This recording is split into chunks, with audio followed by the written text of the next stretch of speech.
తండ్రి అయిన దేవునికి మహిమ కలుగునుగాక. ప్రభువైన యేసుక్రీస్తు నామములో చేరువచ్చిన మీ అందరికీ నా హృదయపూర్వక వందనాలు తెలియజేస్తున్నాను. నేటి పాఠ్యాంశముగా హెబ్రీయులకు రాసిన పత్రిక 11వ అధ్యాయము మొదటి వచనం నుంచి కొన్ని వచనాలు నేను చదువుతున్నాను. హెబ్రీయులకు రాసిన పత్రిక 11వ అధ్యాయము మొదటి వచనం నుంచి కొన్ని వచనాలు చదువుతున్నాను.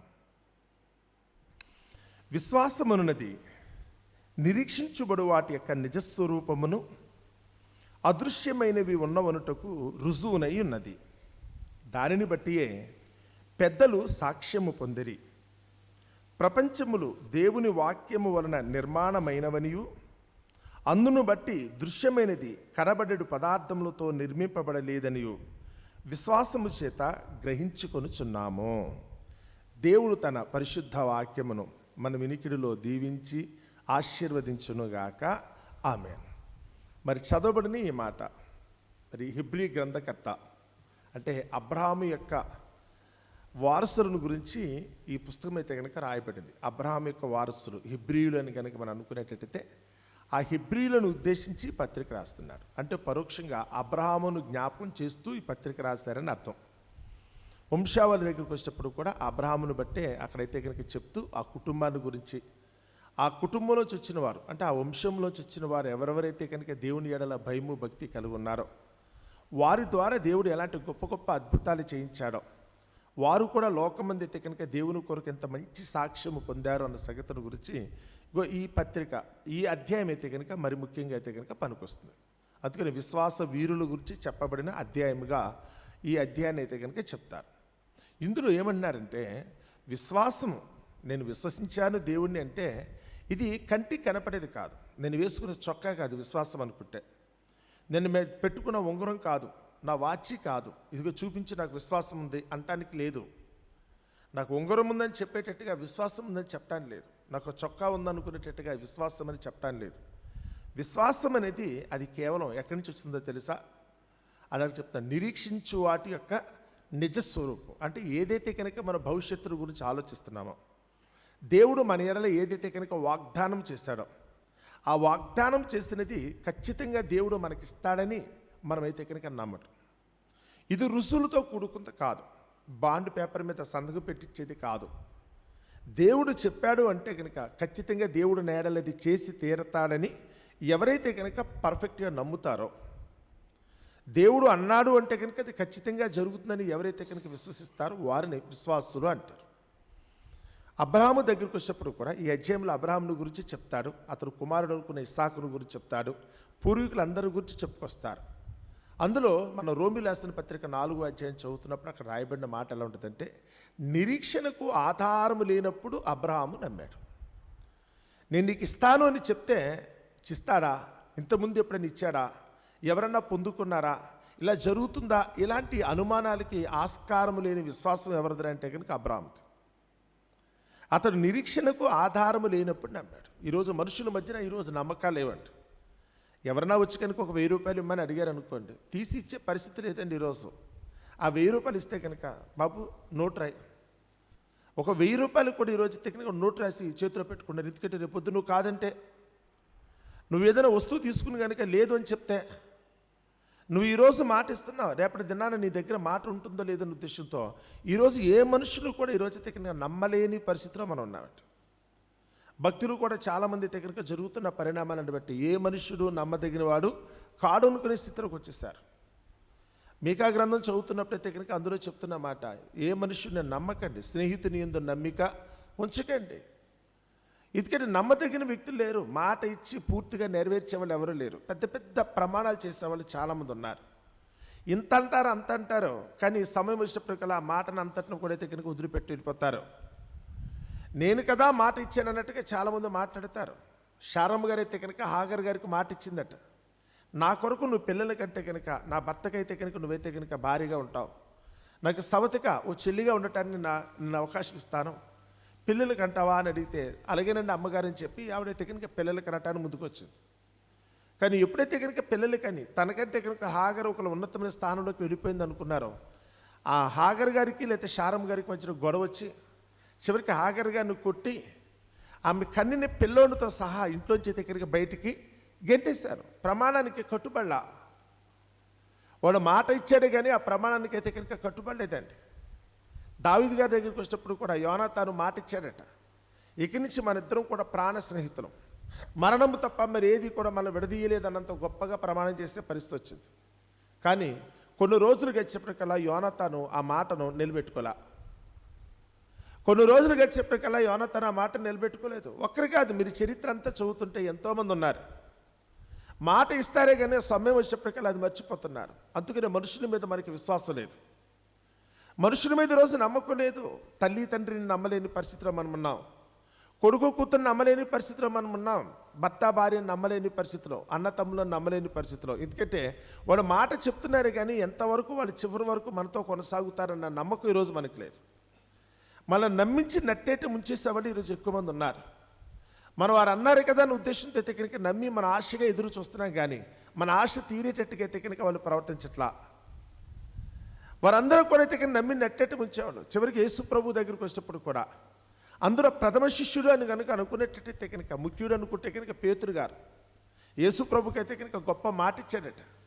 అదిగో ఆ భోజనం చేస్తున్న సమయంలో యేసు ప్రభు అడిగాడట, ఈ రాత్రికి అయితే కనుక మీరు అందరూ కూడా నన్ను విడిచిపెట్టి వెళ్ళిపోతారు, నేను ఒంటరివాడిని అయిపోతున్నాను, నన్నైతే కనుక దుష్టులు దుర్మార్గులు పట్టుకుంటారు, నన్ను చంపేస్తారు, ఆ సమయంలో మీరెవ్వరూ నా దగ్గర ఉండరు అని చెప్తుంటే పేతురు గారు వెంటనే అన్నాడు, ప్రభువా నువ్వు అలాంటి మాటలు మాట్లాడద్దు, ఎవరు నీ దగ్గర ఉన్నా లేకపోయినప్పుడు కూడా నేనైతే నిన్ను విడిచిపెట్టి వెళ్ళే సమస్య లేదు కదా, నిన్ను ఎవరు విడిచిపెట్టినా నేను మాత్రం విడిచిపెట్టిన ప్రభువా, నేను నీతోనే ఉంటాను ప్రభువా.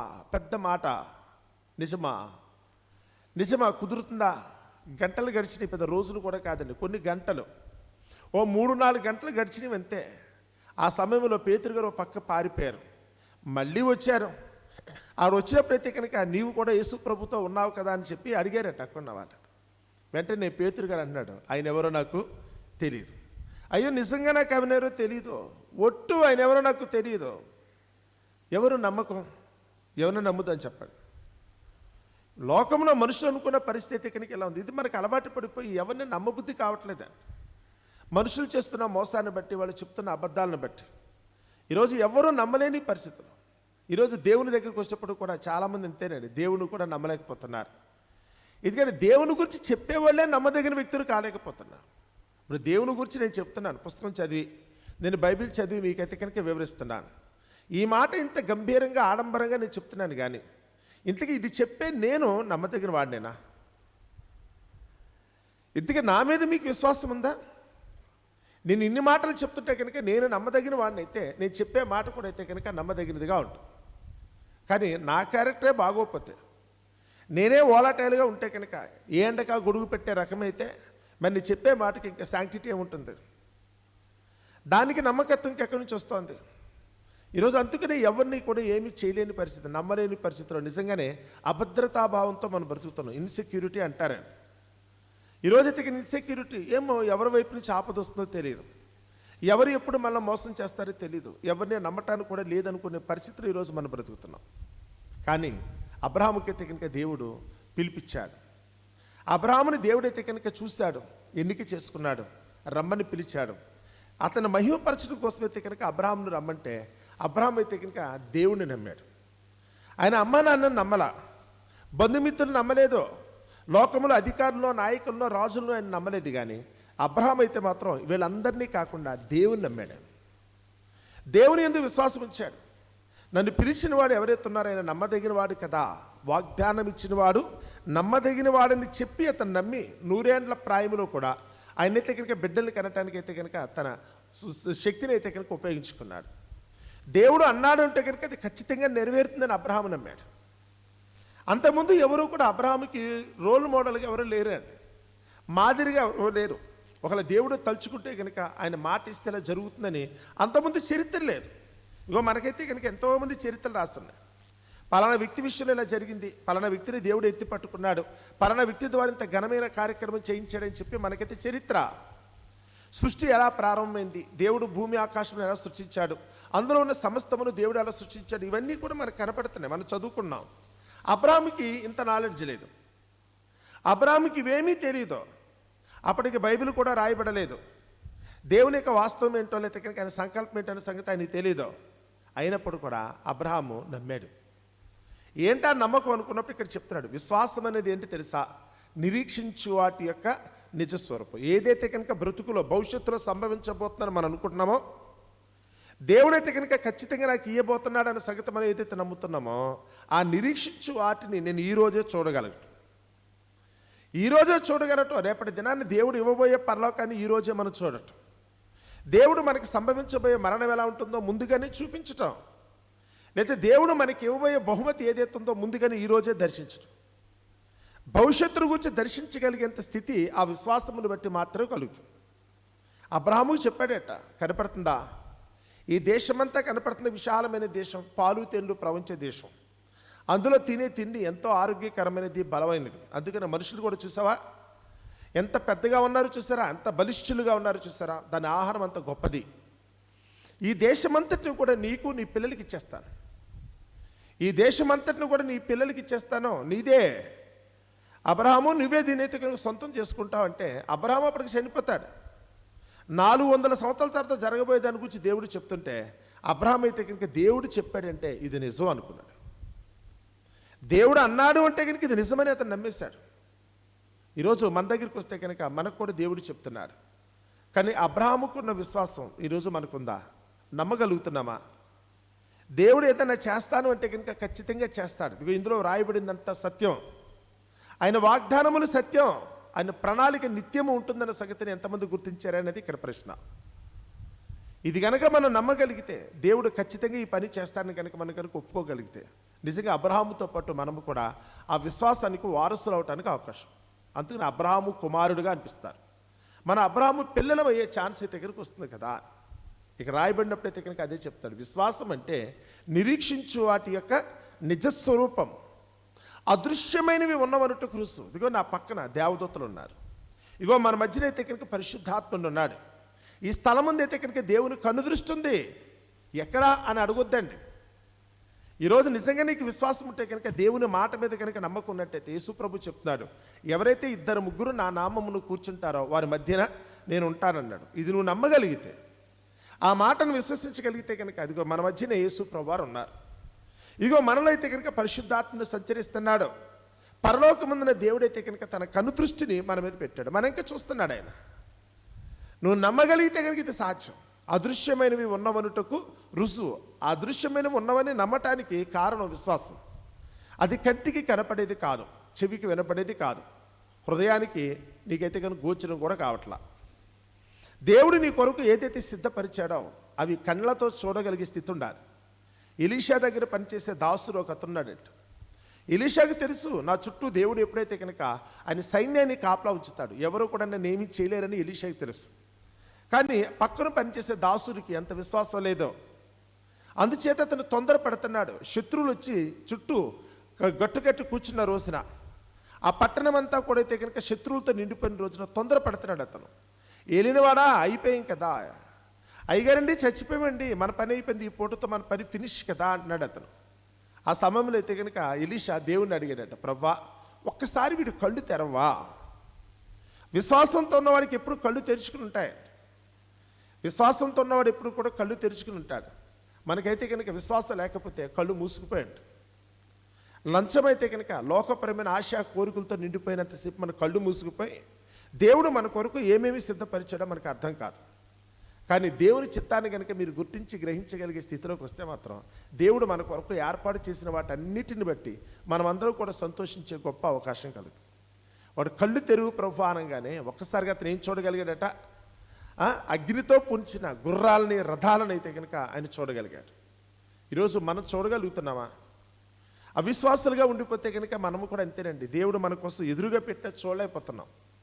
మన కొరకే ఆయనైతే ఏంటి సిద్ధపరిచాడో కూడా అర్థం కావట్లేదు మనకి. దేవుడు ఎప్పుడు కూడా మేలైన దానిని మన కొరకైతే సిద్ధపరుస్తాడు. లోకంలో ఉన్న వాళ్ళు ఎవ్వరూ లేనంత గొప్ప వరాన్ని అయితే కనుక ఆయన ఇస్తాడు. ఎందుకంటే ఆయన వాగ్దానం ఇచ్చిన వాడు నమ్మదగిన వాడు. చూడగలిగే దృష్టి మనకుందా లేదా అన్నది ఇక్కడ ముఖ్యం. అబ్రహాముకున్న ఆ విశ్వాసం, అదిగో ఆ పిల్లల కోసం చెప్తున్నాడు. అబ్రహాము సంతతిని బట్టి ఎవరైతే హిబ్రీలుగా పిలువబడుతున్నారో వారందరినీ ఉద్దేశించి పత్రిక రాశారు. మీ పితరుడు అనుకున్న అబ్రహాం అయితే కనుక దేవుని ఏ విధంగా సొంతం చేసుకున్నాడో తెలుసా?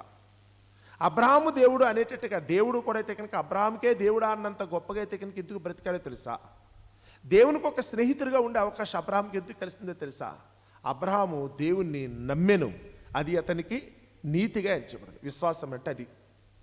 ఈ ప్రపంచంలో అయితే కనుక దేవుని వాక్యముల నిర్మాణమైనవి అబ్రహాము నమ్మాడు. మనం నమ్ముతున్నామా? ఈ కంటి కనపడుతున్న యావత్తు సృష్టి అంతటిని కూడా దేవుడే తన మహత్తు గల మాట చేత నిర్మించాడు. నమ్మగలుగుతున్నామా? ఈరోజు నేనైతే కనుక నా రూపం గురించి ఆలోచిస్తే దేవుడే నన్ను మట్టితో అయితే కనుక నిర్మించాడు.